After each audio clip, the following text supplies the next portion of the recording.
મોહેન્જો દોડોનો પાકિસ્તાનમાં જે રીતે વિકાસ થયો છે સાઇટનો, એટલો આપણે કરી શક્યા નથી. એ વાત તમને ખટકે છે કે હવે કરવાની ઈચ્છા ઊભી કરે છે એનાથી? હા, એ વાત તો હું ચોક્કસ માનું છું કે અમે જો અમારી રફતાર થોડી સ્લો છે. મતલબ અમે સમજતા હતા કે ધોલાવીરા આજ મતલબ સાવ ધીમી ગતિથી ચાલશે, પણ હવે જો વિકાસ થાય છે એ એટલી તુરંત થાય છે અને અમે પાછળ રહી ગયા. નવું ડેવલપમેન્ટ અમે ત્યાં મ્યુઝિયમ માટે કરી રહ્યા છીએ કે મ્યુઝિયમ માટે જમીન અમને ફાળવી દીધી છે ગુજરાત ગવર્મેન્ટે, અને એ જમીન અમે ત્યાં કમ્પાઉન્ડ વોલ અને એ પણ બધી થઈ ગઈ છે. હવે DPRની તૈયારી ચાલી રહી છે, તો લગભગ એક બે વર્ષમાં એ કામ પૂરું થઈ જશે. ભારતમાં લગભગ 44 જો છે વર્લ્ડ હેરિટેજ સાઇટ છે, અને એમાંથી 4 તો ગુજરાતમાં છે. 4માંથી 3 વર્લ્ડ હેરિટેજમાં એવું છે કે એના ગાઈડલાઇન મુજબ જ અમારે કામ કરવાનું હોય છે. એમાં એ લોકો કહે છે ભાઈ એન્ક્રોચમેન્ટ નહીં થાય, સાઇટને જો છે એની ઓથેન્ટિસિટીમાં કોઈ ફેર ન પડે. જે તમે જો એક્સકેવેશન કરો છો, એને રિસર્ચ કરો છો, એ પબ્લિકને મતલબ જો છે કે જે એકચ્યુઅલ છે તે રીતે પહોંચવામાં આવે, તો એ બધી બાબતો છે ચેક હોય છે. યુનેસ્કો મતલબ દર વર્ષે એકચ્યુઅલી એનો ઇવોલ્યુશન પણ કરે છે કે કન્ઝર્વેશનની કામગીરી બરાબર ચાલે છે કે કેમ.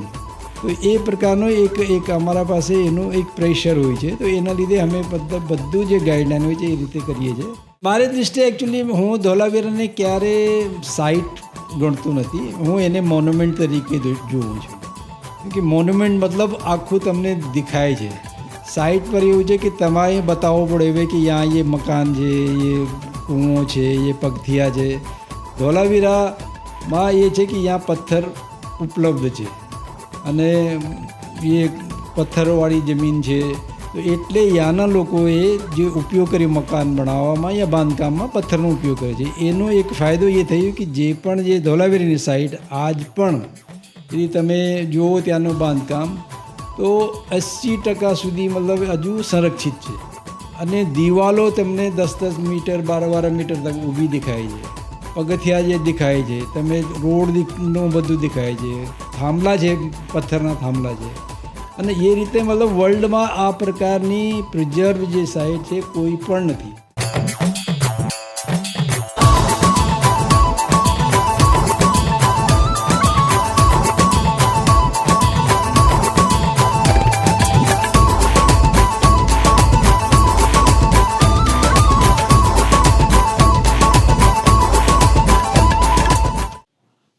કચ્છ, ગુજરાત અને ભારત દેશ ઐતિહાસિક અને સાંસ્કૃતિક ધરોહરનો એક મોટો ખજાનો છે. કચ્છની અંદર ધોળાવીરા આજે યુનેસ્કોની વર્લ્ડ સાઇટમાં સ્થાન પામી ચૂક્યું છે. આ બધાના જ પાયામાં આર્કિયોલોજીકલ સર્વે ઓફ ઇન્ડિયા નામની સરકારી એજન્સી ચાવીરૂપ ભૂમિકા ભજવે છે. આ દરેક વારસાનું ઉત્ખનન કરવું, એની ઉપર સંશોધન કરવા, એનું આખું બધું ઇતિહાસ કાઢી અને લોકો દેશ સમક્ષ અને દુનિયા સમક્ષ મૂકવું એક બહુ મોટી જવાબદારી છે. આપણી સાથે આજે આર્કિયોલોજીકલ સર્વે ઓફ ઇન્ડિયાના ડાયરેક્ટર જનરલ મહાનિર્દેશક યદુવીરસિંહ રાવત સાહેબ આપણી સાથે ઉપસ્થિત છે, જેમણે ધોળાવીરાની અંદર સંશોધન શરૂ કરવાની ટીમથી ભાગ લઈને આજના એના વિકાસની નવી જે ઊંચાઈઓ ઉપર જવાની તૈયારી થઈ રહી છે તેમાં પણ એવો ભૂમિકા ભજવી રહ્યા છે. આપણું એક સદભાગ્ય છે કે કચ્છ મિત્ર 360 ડિગ્રીના પોડકાસ્ટના સ્ટુડિયોમાં તેઓ પધાર્યા છે. મહત્ત્વની વાત એ છે કે ગુજરાતમાં અને કચ્છમાં ઘણો બધો સમય કામ કરી પોતે હિન્દી ભાષી હોવા છતાં ગુજરાતી ભાષા ઉપર સારી પકડ ધરાવે છે, એટલે આપણી સાથે તેઓ ગુજરાતીમાં જ સંવાદ કરશે. રાવત સાહેબ, આપનું સ્વાગત છે. સૌથી પહેલાં તો આપણે ધોળાવીરાની સાઇટની વાત કરીએ. ધોળાવીરાની સાઇટની શરૂઆત વિશે તો ગામ આખામાં લખાઈ ચૂક્યું છે. આપ એમની સાથે સંકળાયેલા હતા, પણ જ્યારે આપે શોધી અને અત્યારે જે તબક્કે જે સાઇટ છે એ વચ્ચેના ડિફરન્સને આપ એકેડેમિકલી અને બીજા પ્રવાસનની રીતે કઈ રીતે મૂલવો છો, શરૂઆતમાં અને અત્યારની પોઝિશનમાં? ખૂબ ખૂબ આભાર. મને આપે સ્ટુડિયોમાં આમંત્રણ આપી ધોલાવીરા વિશે જો જાણવાની એ ઇન્ટરવ્યૂ માટે આમંત્રિત કર્યું છે. ધન્યવાદ. એકચ્યુઅલી ધોળાવીરા મેં પહેલી વખત ગુજરાતમાં 1984માં આવ્યો હતો અને એ વર્ષે અમે લગભગ ડિસેમ્બર મહિનામાં અમે બડોદાથી ધોળાવીરા જોવા માટે આવ્યા હતા. ત્યાં સુધી ધોળાવીરા એકેડમિક વર્લ્ડમાં લોકોને જાણીતું હતું, કેમ કે 1967માં એની ખોજ એકચ્યુઅલી થઈ હતી અને આપણા પત્રિકામાં પણ પુરાતત્વ સર્વેક્ષણની પત્રિકામાં આવ્યું હતું.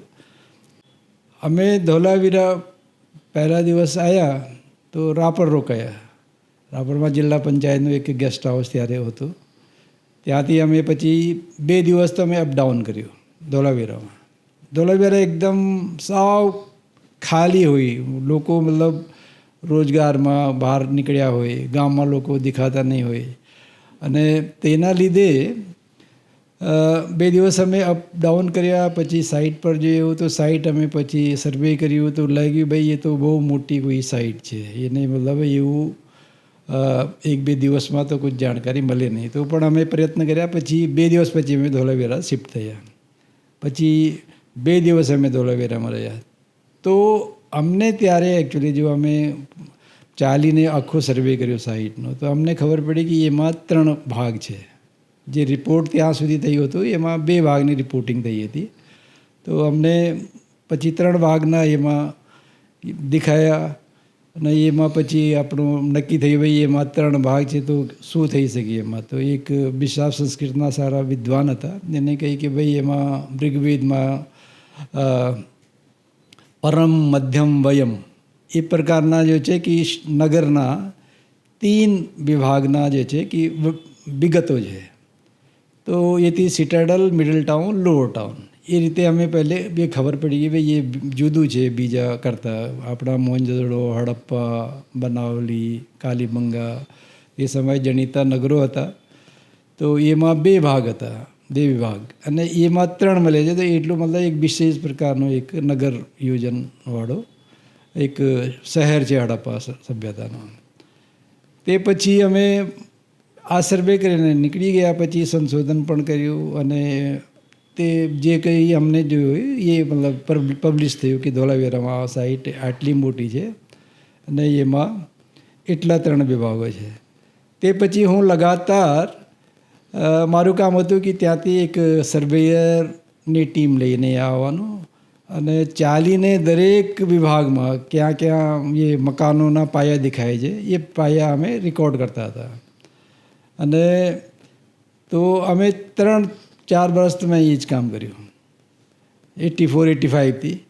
અને અમે બગર ખોદાઈ એક્સકેવેશન કર્યા વગર અમને આ વર્ષો દરમિયાન ખબર પડી હતી કે એ નગરનું આયોજન કઈ રીતનું હતું. અને એ પછી જે અમે એક્સકેવેશન શરૂ કર્યું 1990 જનવરી. તો ત્યાં તે પછી જે મળ્યું એ લગભગ એના પ્રકારે જ મળ્યું છે. મતલબ થોડું એવું છે કે એક્સકેવેશનમાં બહુ વધારે એમાં સ્પષ્ટતા હોય છે. એમાં જો લંબાઈ હોય, પહોળાઈ હોય, એમાં થોડું તફાવત હોય. મતલબ એક તો સર્વે અને એકચ્યુઅલમાં તો ફરક પડે છે. તો એ અમે ત્યાં ખબર પડી કે એ રીતને એ નગર મોટું નગર છે. તો આ પ્રકાર અમે બધું કામ કર્યું.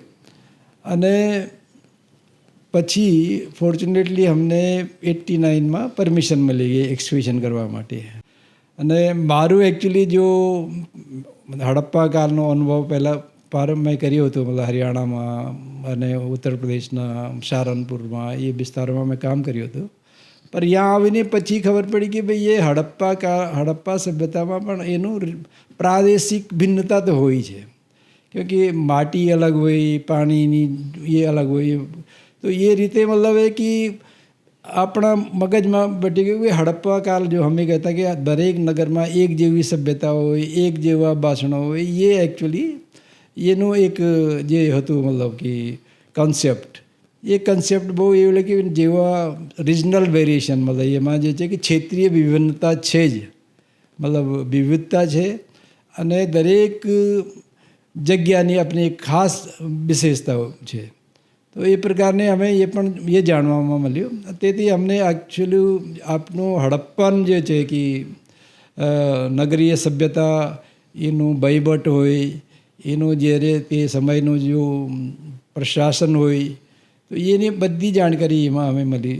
અને પછી ધોળાવીરા, ત્યારનું ધોળાવીરા આજની ધોળાવીરાનો તો આપ તો કલ્પના નહીં કરી શકો. મતલબ લોકો જો આવશે આજે, એ ક્યારેય વિચારી પણ ન શકે કે અમે કઈ રીતે ત્યાં કામ કર્યું. અમે 100 કિલોમીટરમાં જાઓ શાકભાજી મળે.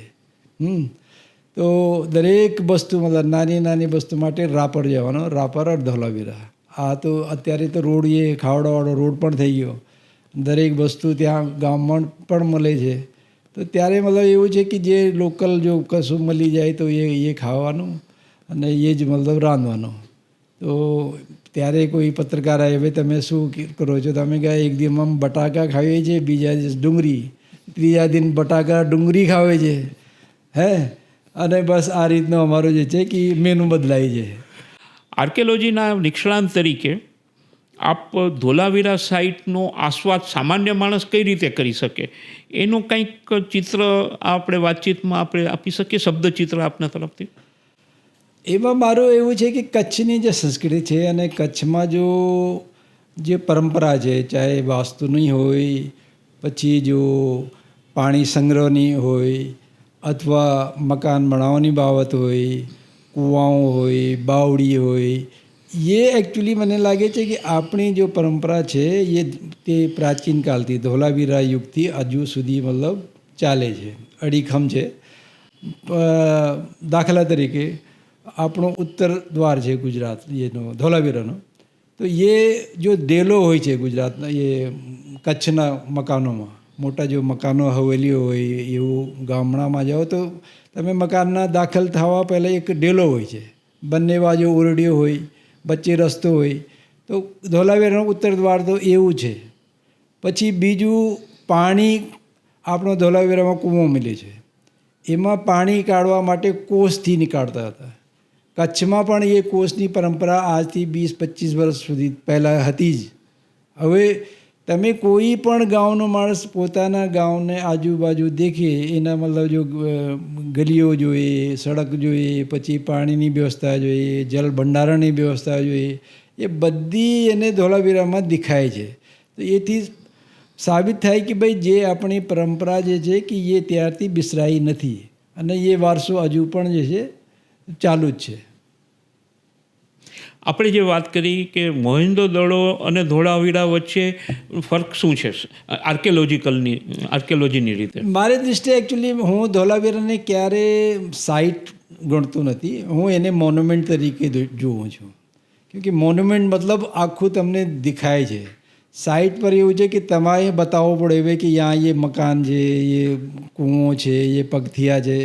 ધોળાવીરામાં એ છે કે यहाँ પથ્થર ઉપલબ્ધ છે અને એ પથ્થરોવાળી જમીન છે. તો એટલે ત્યાંના લોકોએ જે ઉપયોગ કર્યો મકાન બનાવવામાં યા બાંધકામમાં પથ્થરનો ઉપયોગ કરે છે. એનો એક ફાયદો એ થયો કે જે પણ જે ધોળાવીરાની સાઇટ આજ પણ यदि તમે જુઓ ત્યાંનું બાંધકામ તો 80% સુધી મતલબ હજુ સંરક્ષિત છે. અને દિવાલો તમને 10-10 મીટર 12-12 મીટર તક ઊભી દેખાય છે. પગથિયા જે દેખાય છે, તમે રોડનું બધું દેખાય છે, થાંભલા છે, પથ્થરના થાંભલા છે. અને એ રીતે મતલબ વર્લ્ડમાં આ પ્રકારની પ્રિઝર્વ જે સાઇટ છે કોઈ પણ નથી. આપણે વાત કરી ધોળાવીરાની મહત્ત્વની, પણ as a scientist, archaeological scientist તરીકે જે રીતે મોહેંજો-દડોનો પાકિસ્તાનમાં જે રીતે વિકાસ થયો છે સાઇટનો, એટલો આપણે કરી શક્યા નથી, એ વાત તમને ખટકે છે કે હવે કરવાની ઈચ્છા ઊભી કરે છે એનાથી? હા, એ વાત તો હું ચોક્કસ માનું છું કે અમે જો અમારી રફતાર થોડી સ્લો છે. મતલબ અમે સમજતા હતા કે ધોળાવીરા આજ મતલબ સાવ ધીમી ગતિથી ચાલશે, પણ હવે જો વિકાસ થાય છે એ એટલી તુરંત થાય છે અને અમે પાછળ રહી ગયા. મતલબ સાઇટમાં આજની ડેટમાં જુઓ તો ચારો બાજુ તો કેમ્પ, એ ટેન્ટ સિટી થઈ ગઈ. લોકો, ઘણા બધા લોકો આવે છે, 3 લાખ 4 લાખ લોકો આવે છે વર્ષે ત્યાં, 2-4-6 મહિનામાં. અને લગભગ જો છે કે 500 જેવા તો રૂમ કેપેસિટી થઈ ગઈ છે ધોળાવીરામાં આજની ડેટમાં. પાણીની પણ વ્યવસ્થા થઈ ગઈ છે. પણ તે કરતાં અમે જ્યાં હતા ત્યાં છે. અમે મતલબ થોડું એક નામ એક ઓરિએન્ટલ સેન્ટર છે અમારે ત્યાં, એક મ્યુઝિયમ છે, થોડા સ્ટાફ ક્વાર્ટર છે, પણ તેથી આગળ અમે વધારે ગયા નહીં. હા, સાઇટ પર અત્યારે અમે શરૂ કર્યું છે કે ભાઈ સાઇટ પર જો છે કે લોકોને વ્યવસ્થિત રીતે નિયંત્રિત રીતે મતલબ એ લોકો જાય ત્યાં જો કોઈ સ્ટ્રક્ચર છે, મકાનો છે, જે પણ તમે નીકળ્યા છે એને કોઈ અડે નહીં એ પ્રકારની અમે વ્યવસ્થા કરી રહ્યા છે. અને તે સિવાય જે છે કે હવે નવું ડેવલપમેન્ટ અમે ત્યાં મ્યુઝિયમ માટે કરી રહ્યા છે કે મ્યુઝિયમ માટે જમીન અમને ફાળવી દીધી છે ગુજરાત ગવર્મેન્ટે, અને એ જમીન અમે ત્યાં કમ્પાઉન્ડ વોલ અને એ પણ બધી થઈ ગઈ છે. હવે DPRની તૈયારી ચાલી રહી છે, તો લગભગ એક બે વર્ષમાં એ કામ પૂરું થઈ જશે. તો તે રીતે મતલબ કે અમે, અને બીજું એ છે કે એનું પ્રિઝર્વેશનની કામગીરી અમારી લગાતાર ચાલ્યા કરે છે. આપણે વાત કરી ટુરિઝમનું ઇન્ફ્રાસ્ટ્રક્ચર વધી ગયું છે, ધોળાવીરાનો વિકાસ થઈ ગયો છે. આપણી ડેવલપમેન્ટ છે, જે આર્કિયોલોજીકલ ડેવલપમેન્ટ છે, એ પ્રમાણમાં સ્લો છે. પણ એઝ એ આર્કિયોલોજિસ્ટ ધોળાવીરા જેવી મહત્ત્વની સાઇટની સાથે જે ટુરિઝમનું જે ડેવલપમેન્ટ થયું છે, તમે એને જોખમી ગણો છો કે ઇટ્સ ઓકે, કે પછી એમાં ટુરિઝમ પોઈન્ટ ઓફ વ્યૂથી શું સાવચેતી રાખવી જોઈએ આ આર્કિયોલોજીકલ સાઇટના જતન માટે? લોકો પાસેથી સરકારે કે પછી હોટેલવાળા કે સ્થાનિક લોકો, એ લોકોએ શું એનો ખ્યાલ રાખવો જોઈએ? હવે એમાં શું થયું કે આપણો ડેવલપમેન્ટ વધારે બહારથી થઈ ગયો. અંદર જો કેપેસિટી અમે એ વિકસાઈ નહીં અત્યાર સુધી. હવે અમે એ વિચારીએ છીએ કે ભાઈ દેખીએ કે એક સાથ મતલબ એટલી ક્રાઉડ આવે, આવા વિઝિટર આવે, તો એના પૂરતી અંદર પણ વ્યવસ્થા હોવી જોઈએ. અને આજ સુધી નહીં હતી. મતલબ હવે તો રેલિંગ અમે બાંધી દીધી છે, અને આ રેલિંગના લીધે લોકો થોડા વ્યવસ્થિત મતલબ જાય છે. હવે બીજું અમારું એક એ છે, મતલબ મેઇન જે છે અમારી જે કામગીરી, એમાં એવું છે કે લોકોનો કઈ રીતે એક મૂવમેન્ટ પ્લાન બનાવવામાં આવે, એ પણ તૈયાર છે. અને એ મૂવમેન્ટ પ્લાન અનુસાર લોકો અંદર જાય મુજબ જે છે કે મૂવમેન્ટ પ્લાન સાથે સાથે લોકો અંદર જાય, અને જે લોકોને પૂરી આખી સાઈડ જોવાની હોય તો એના માટે એક અલગ જે છે મૂવમેન્ટ પ્લાન છે, જેનો મતલબ અડધા કલાકનો ટાઈમ છે, અને કેવલ 1 કે 2 વિભાગ જોવાના હોય તો તે રીતે એનું મૂવમેન્ટ પ્લાન થશે. અને ત્રીજો જે છે કેવલ જેને કે જો મુખ્ય જો દરબારગઢ યા સિટાડલ છે એ જોવાનું હોય તો એનું મૂવમેન્ટ પ્લાન અલગ હોય. તો એ પ્રકારની વ્યવસ્થા કરીને અમે એ જોઈએ છીએ કે ક્રાઉડ મેનેજમેન્ટમાં જે છે કે એક નિયંત્રણ કરી શકાય. આર્કિયોલોજીકલ સાઇટ ઉપર ધોળાવીરાના લોકલ લોકો ગાઈડ તરીકે સેવા આપી રહ્યા છે, પણ એ લોકોને વધારવા માટે, એ લોકો યુવાનોને આમાં વધુને વધુ ધોળાવીરાની સાઇટ ઉપર લોકોનું ઇન્વોલ્વમેન્ટ, સ્થાનિક લોકોનું ઇન્વોલ્વમેન્ટ વધારવા માટે, ધોળાવીરાનું ઇન્વોલ્વમેન્ટ વધારવા માટે કોઈ પ્લાન આપણા મગજમાં છે ખરો? એમાં એકચ્યુઅલી જે પણ સાઇટમાં ગાઈડની જ્યાં સુધી વાત છે, ગાઈડ માટે ટ્રેનિંગ જો ટુરિઝમ ડિપાર્ટમેન્ટ કરે છે. કોઈ પણ સ્ટેટ રાજ્યનો પ્રવાસન નિગમ દ્વારા એ ટુરિઝમ તૈયાર થાય છે, અને એને એક લાઇસન્સ આપવામાં આવે છે. અને ગાઈડને એક ક્વોલિફિકેશન નક્કી હોય છે. એમાં ક્ષેત્રીયનો ગાઈડ હોય છે, પછી રાજ્ય સ્તરનો ગાઈડ હોય છે, પછી નેશનલ સ્તરના ગાઈડ હોય છે. ધોળાવીરામાં આ સ્થાનિક ગાઈડ છે. એમાં અમુકને ટ્રેનિંગ આપવામાં આવે છે, અમુક એકચ્યુઅલી બાકી છે. એના ગુજરાત સરકાર એમાં પ્રયત્ન તો કરે છે, પહેલાંથી મતલબ આપે છે. અને જો અત્યારે જો લોકો અમારી સાથે કામ કરતા હતા ત્યાં, એ પણ કદાચ ત્યાં ગાઈડ કરતા હોય, અને એ લોકોનો પણ મતલબ સારું નોલેજ છે સાઇટ વિશે. પરંતુ જો નવી પેઢી એકચ્યુઅલી એમાં થોડું મતલબ જે 10મી 12મી ભણેલા હોય અને સારી રીતે એક અધ્યયન કરે અને પછી એના વિશે જાણકારી પ્રાપ્ત કરે તો સારી જો છે કે લોકોને ગાઈડ કરી શકે. અદરવાઇઝ શું છે કે લોકલમાં સ્થાનિક જો ગાઈડ હોય છે એ કથાઓ વધારે કહે છે, પણ એકચ્યુઅલ જો સાયન્ટિફિક એનું જો મહત્ત્વ છે, અને એમાં જો કઈ રીતે વિકાસ થયું, અને હડપ્પા કાલની यहाँ પર ક્યારે સ્થાપના થઈ, એનું કેવી રીતે વિકસિત થયું, અને કઈ રીતે એનો ડાઉનફોલ શરૂ થયું, એ બધી બાબતો એમાં છે. અને શું વસ્તુ ત્યાંથી મળે છે, એનું મહત્ત્વ શું છે, એ એકચ્યુઅલી લોકોને બતાવી શકાય.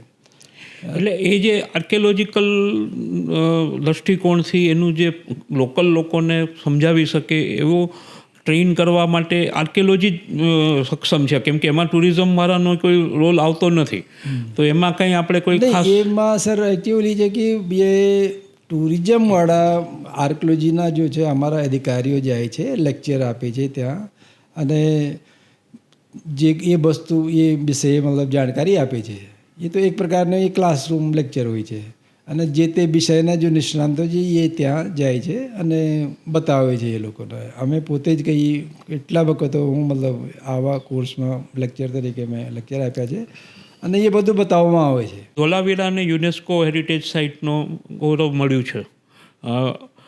એ સાઇટ યુનેસ્કોનું જે ગૌરવ મળ્યું એને કારણે હવે આપણી જવાબદારી વધી ગઈ છે, તો એ જવાબદારી આપણે કેવી રીતે વધુ, એટલે એનાથી ફાયદો પણ થશે અને જવાબદારી પણ વધે છે, તો એને કેવી રીતે આપ ઇવેલ્યુએટ કરો છો? નહીં, અમે લોકો એકચ્યુઅલી આજની ડેટમાં ભારતમાં લગભગ 44 જો છે એ વર્લ્ડ હેરિટેજ સાઇટ છે, અને એમાંથી 4 તો ગુજરાતમાં છે. 4માંથી 3 આર્કિયોલોજી સર્વે ઓફ ઇન્ડિયા પાસે છે, અને ચોથી અમદાવાદ નગર શહેર છે, એમાં પણ એએસઆઈ અને સિટી જો અમદાવાદ જો નગરપાલિકા પાસે જ એ સાઇટનું મેનેજમેન્ટ છે. તો એમાં એએસઆઈનો ખૂબ અનુભવ છે આવી સાઇટ મેન્ટેન કરવા માટે, અને અમે એટલી લગભગ અમારી 33 સાઇટો આર્કિયોલોજીકલ પાસે છે, અમે મેન્ટેન કરીએ છીએ. ધોલાવીરા પણ અમારા માટે એ રીતે અમે મેન્ટેન કરીએ છીએ.